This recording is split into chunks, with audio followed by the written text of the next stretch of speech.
പശ്ചിമേഷ്യയിൽ ഇല്ലാത്ത വെടിനിർത്തൽ നീട്ടിക്കൊണ്ട് ഇപ്പോൾ അമേരിക്കൻ പ്രസിഡന്റ് ഡൊണാൾഡ് ട്രംപ് അദ്ദേഹം കഴിഞ്ഞ ദിവസം പറഞ്ഞിരിക്കുന്നു, ഇറാൻ ഇനി രണ്ടാം വട്ട ചർച്ചയ്ക്ക് തയ്യാറാകുന്നിടം വരെ വെടിനിർത്തൽ തുടരുമെന്ന്, അനിശ്ചിതത്വമായിട്ട് വെടിനിർത്തൽ തുടരുമെന്ന്.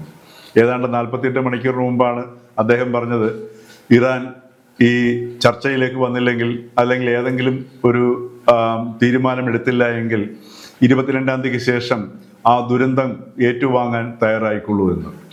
ആ ട്രംപ് തന്നെയാണ് ഇപ്പോൾ ഈ ഒരു പ്രസ്താവന നടത്തിയിരിക്കുന്നത്.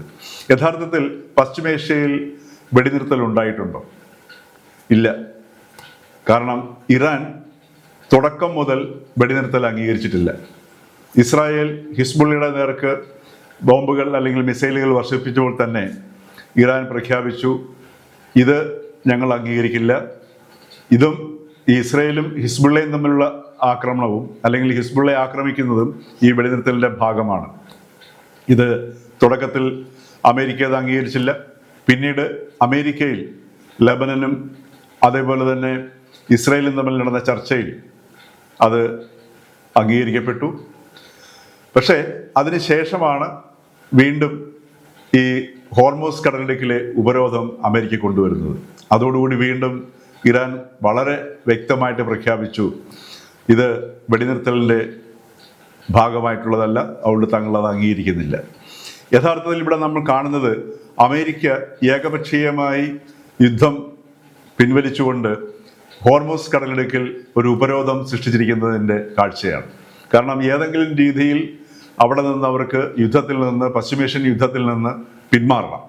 ഇപ്പോൾ ട്രംപ് പറയുന്നത്, ട്രംപ് തുടക്കം മുതൽ ഇറാനെ കുറിച്ചിട്ട് ഒരുപാട് കാര്യങ്ങൾ പറഞ്ഞിരുന്നു. 48 മണിക്കൂറിനകം യുദ്ധം അവസാനിക്കും, 4 ദിവസത്തിനകം യുദ്ധം അവസാനിക്കും, അവിടുത്തെ നേതാക്കളെ മുഴുവൻ ഇല്ലായ്മ ചെയ്തു, അവിടുത്തെ സംവിധാനങ്ങൾ ഇല്ലായ്മ ചെയ്തു.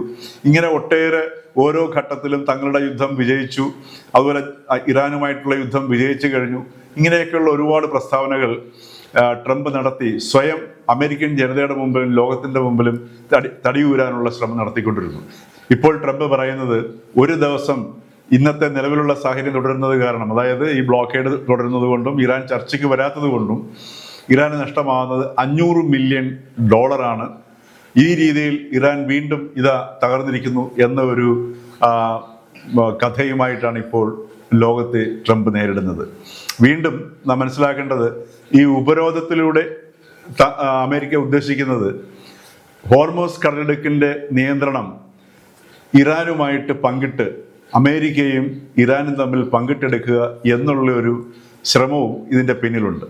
എന്നാൽ ഇറാൻ അതിന് സമ്മതിക്കുന്ന ലക്ഷണമല്ല പ്രകടമാക്കുന്നത്. കാരണം ഇറാൻ്റെ ഏറ്റവും വലിയ ഇപ്പോഴത്തെ പ്രധാന ലക്ഷ്യം എന്ന് പറയുന്നത് ഈ യുദ്ധത്തിൽ നിന്ന് നേട്ടങ്ങൾ ഉണ്ടാക്കുക, തങ്ങളുടെ തകർന്ന രാജ്യത്തെ വീണ്ടും പുനർനിർമ്മിക്കുക, കഴിഞ്ഞ 40 വർഷമായി തുടർന്നു വരുന്ന ഉപരോധങ്ങളുടെ ഫലമായി അനുഭവിച്ച കെടുതികളിൽ നിന്ന് കരകയറുക എന്നിവയുള്ള ഒട്ടേറെ സംഗതികളും ഇറാൻ്റെ മുമ്പിലുണ്ട്.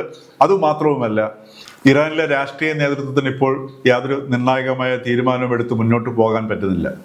മറിച്ച് IRGCയുമായിട്ട് ചേർന്നല്ലാതെ അവിടുത്തെ രാഷ്ട്രീയ നേതൃത്വത്തിന് നിലനിൽപ്പുമില്ല എന്നുള്ള യാഥാർത്ഥ്യം ഇറാൻ രാഷ്ട്രീയ നേതൃത്വം മനസ്സിലാക്കുകയും ചെയ്യുന്നുണ്ട്. അതുകൊണ്ട് യഥാർത്ഥത്തിൽ ഇപ്പോൾ IRGCയാണ് കാര്യങ്ങൾ നയിക്കുന്നത്. അതുകൊണ്ട് ഉപരോധം നീക്കാതെ ഒരു കാരണവശാലും ഇറാൻ ഇസ്ലാമാബാദിലേക്ക് ചർച്ചയ്ക്ക് വരുമെന്ന് പ്രതീക്ഷിക്കേണ്ട. ഇറാനെ വീണ്ടും ചർച്ചയിലേക്ക് കൊണ്ടുവരാൻ വേണ്ടി അമേരിക്ക മിക്കവാറും ഏറിയ കൂറും ഈ ഉപരോധം ഒഴിവാക്കാൻ തന്നെയാണ് സാധ്യതയെന്നാണ് ഈ യുദ്ധത്തെ വിശകലനം ചെയ്യുന്ന വിദഗ്ധർ ഇപ്പോൾ പറയുന്നത്. നമുക്കെല്ലാവർക്കും അറിയാം, ഇത് ഇറാനെ സംബന്ധിച്ച് അവരുടെ ജീവൻ മരണ പ്രശ്നമാണ്. ഈ സമീപ ദിവസങ്ങളിലെ സംഭവ വികാസങ്ങളിലൂടെ ഇറാൻ മനസ്സിലാക്കിയിരിക്കുന്ന മറ്റൊരു കാര്യവുമുണ്ട്. ഈ പുത്തൻ അല്ലെങ്കിൽ മാറിയ ഭൗമരാഷ്ട്രീയത്തിൽ ഓരോ രാജ്യങ്ങളും തങ്ങളുടെ രാജ്യങ്ങളുടെ താല്പര്യം മാത്രം മുൻനിർത്തിക്കൊണ്ട് അതിന് മാത്രം മുൻഗണന നൽകിക്കൊണ്ടുള്ള തീരുമാനങ്ങളായിരിക്കും എടുക്കുക. അതിനാൽ ഒരു പരിധിക്കപ്പുറം റഷ്യയിൽ നിന്നും ചൈനയിൽ നിന്നും തങ്ങൾ പ്രതീക്ഷിക്കുന്നത് പോലെയുള്ള പിന്തുണ കിട്ടില്ല എന്നും ഇറാൻ ഇപ്പോൾ മനസ്സിലാക്കിയിരിക്കുന്നു. അതുകൊണ്ട് ഈ ഒരൊറ്റ അവസരം അത് വിദഗ്ധമായി ഉപയോഗിക്കുക എന്നുള്ളത് തന്നെയാണ് ഇറാൻ്റെ നിലപാട്. ആ നിലപാടിൽ നിന്നും ഒട്ടും അയവില്ലാത്ത ഒരു സമീപനം IRGC കൈക്കൊള്ളുകയും ചെയ്തിരിക്കുന്നു.